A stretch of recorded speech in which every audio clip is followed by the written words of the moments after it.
तो रामायण से आयुष हमें क्या जी, सीखने गुड को मिलता मॉर्निंग। है? ठीक है।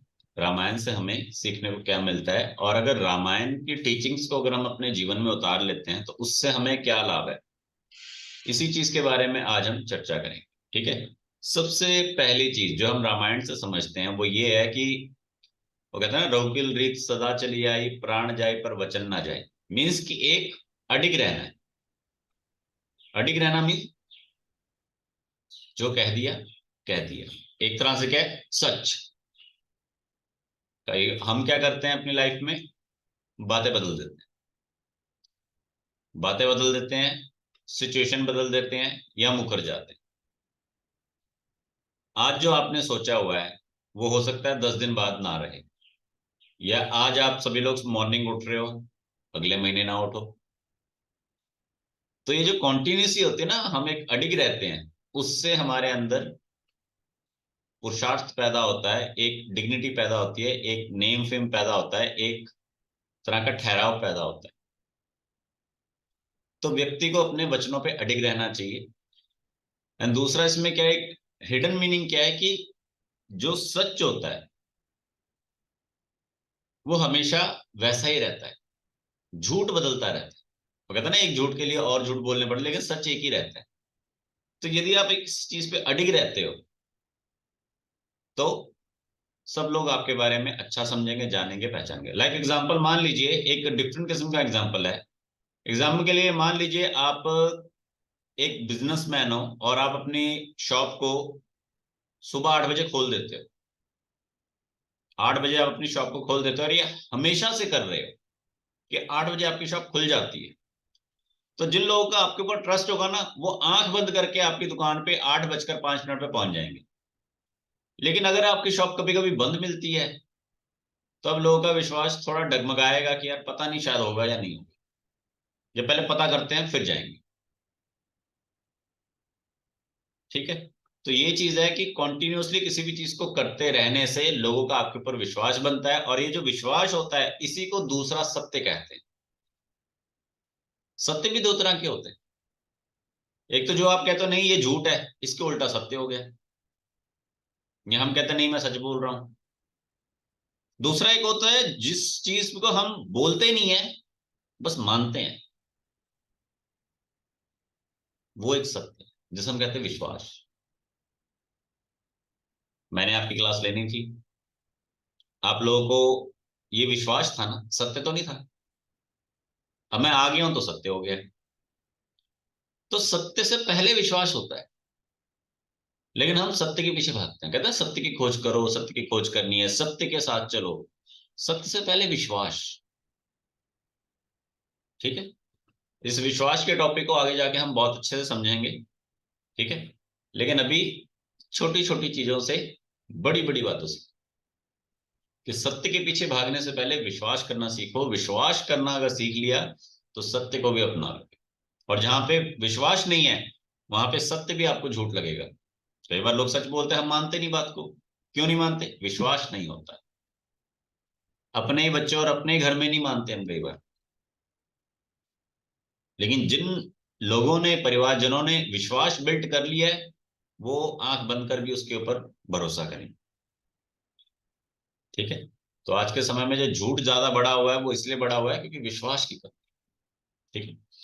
सेकंड चीज क्या है, अब जैसे आप में से हो सकता है कुछ लोग कहेंगे जी विश्वास कैसे पैदा करें, या अगर कोई हम पर विश्वास नहीं करता तो हम क्या ऐसा करें कि वो हम पर विश्वास करने लगे।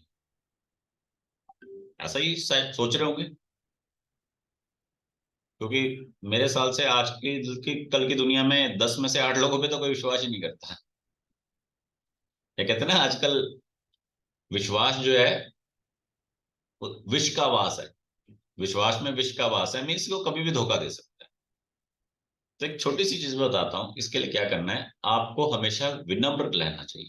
विनम्र, एक साइलेंट और साधारण।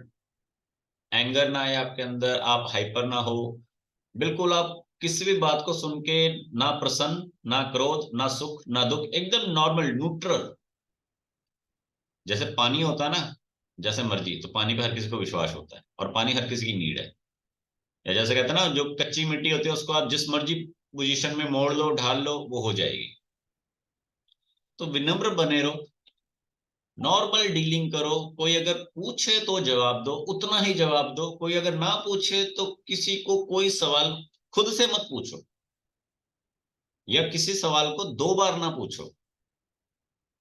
अक्सर परिवारों में या फिर बाहर लोग एक गलती क्या करते हैं सबसे बड़ी, बेवजह के सवाल करते हैं, ये अपने सवालों को दोहराते रहते हैं। जहां पर आप ये 2 चीजें करते हो ना, रेपुटेशन नीचे आ जाती है।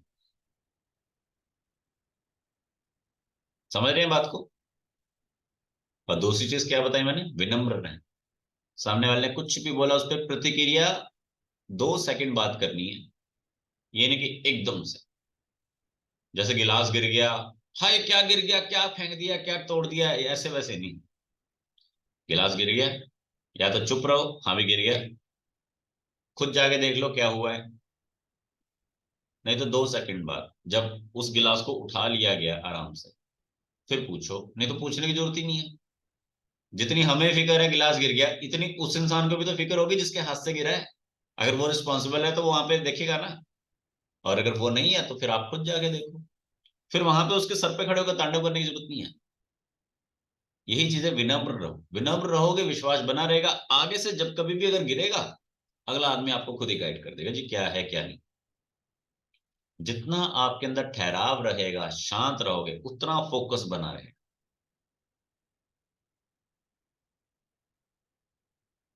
नदी कितने लोगों ने देखी है?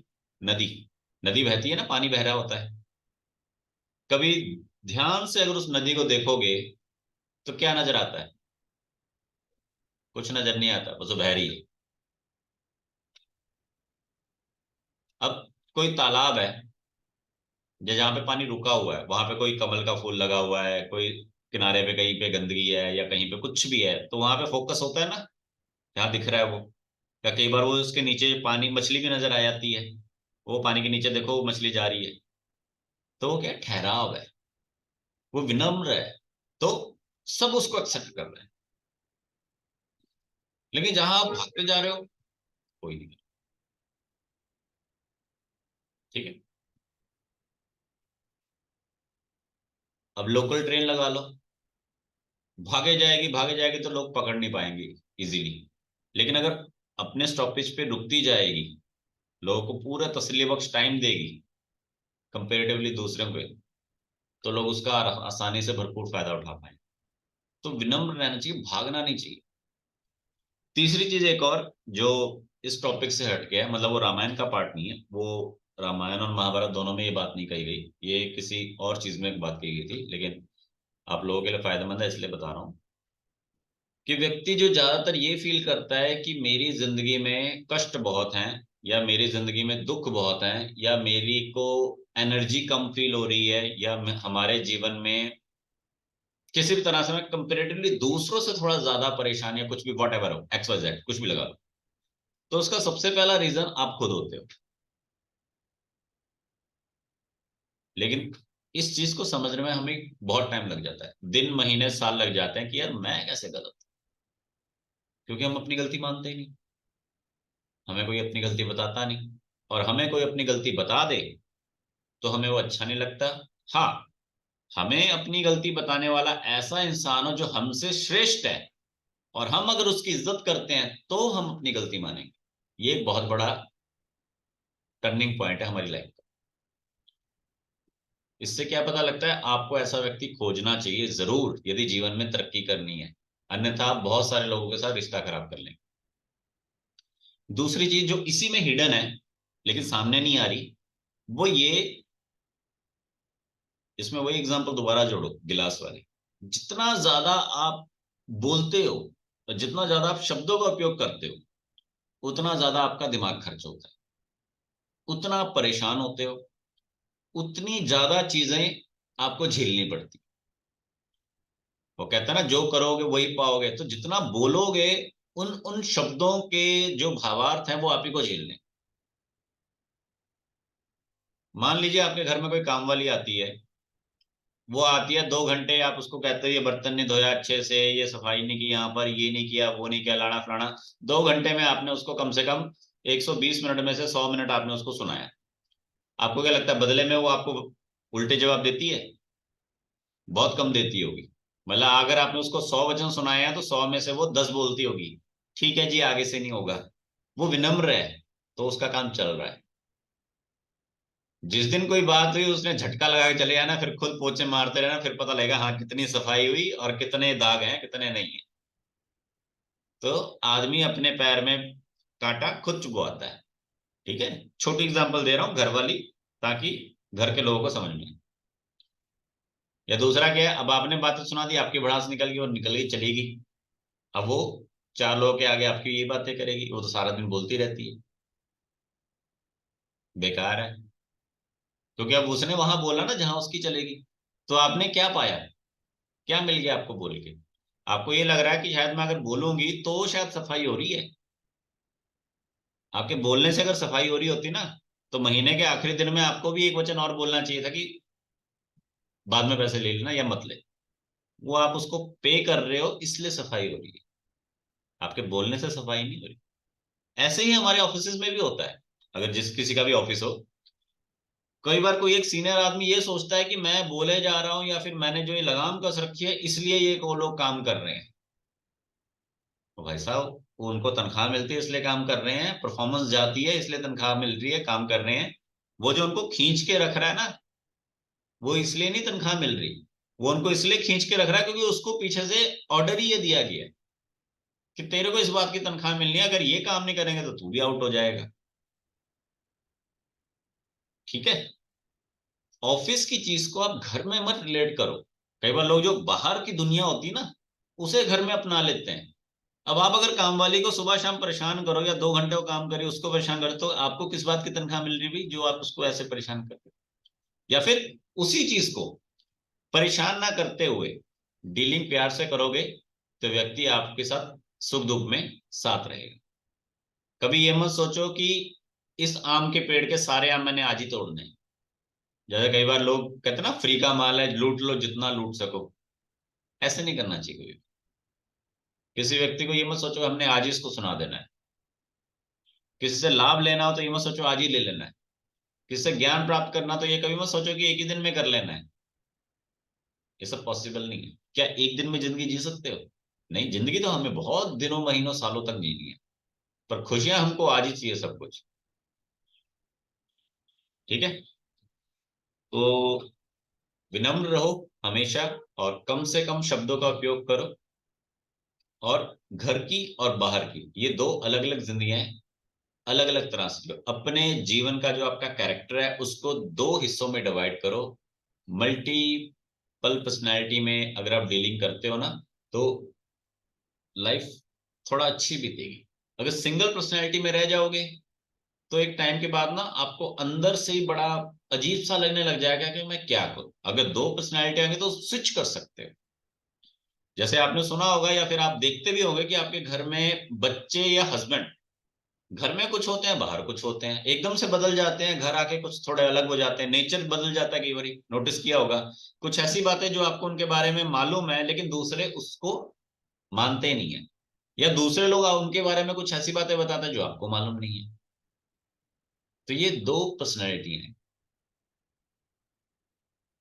एक आपकी पर्सनैलिटी ऐसी होनी चाहिए जो प्यार वाली है, एक पर्सनैलिटी थोड़ी गुस्से वाली, एक पर्सनैलिटी जो चुप रहने वाली है, एक पर्सनैलिटी जो समझाने वाली, एक पर्सनैलिटी जो लड़ने वाली है, तो एक पर्सनैलिटी जो बचाव करने वाली।